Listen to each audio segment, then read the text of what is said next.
Kua whakarewa hia, he pū manawa reo Māori hou, hei whakaū ake mā te tangata ki wā rātou kawereo mea rātou papakoi. He kupu Māori, he karakia Māori, he waiata Māori, kei te pū manawa hou nei, he mea whakarewa I tēnei, te wiki o te reo Māori. E hika, ma te katoa. Hei taonga tuku iho, ki wā tātou tamariki mokopuna. Kaua ko ngā e tāua o te Māori anake, e nei mā tātou katoa. Tātou e noho mai nei ki te whenua o Aotearoa.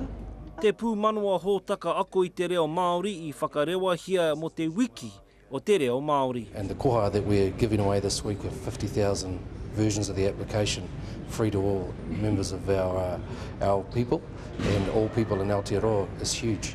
Ko Ashley Payne tētehi o te 50 mano I kapu ake I te hōtaka mo te kore utu.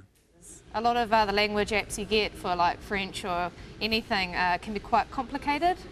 Stuff you don't really use. My cat is under the table, but the stuff you can use in everyday conversation. Nā wai te kōrero kei te mate haere te reo, ma e nei hangarau e tohu, he reo whanake, he reo orake, te reo Māori. Kua nanao e rā atu o ngā umanga waia ki te reo Māori, pērā ia 2 degrees, he waia reo Māori, tā rātou. Ngātaki Trust, their vision was to enable our youth to embrace the Māori language and the Māori culture, and the best way to do that is through technology. And technology like these Android smartphones is the ideal platform to actually embrace it and bring it out there to the public. Kei te toro atu ngā kamupene waia ki te Maria, ma te reo Māori. Pōtaka maipi, te karere.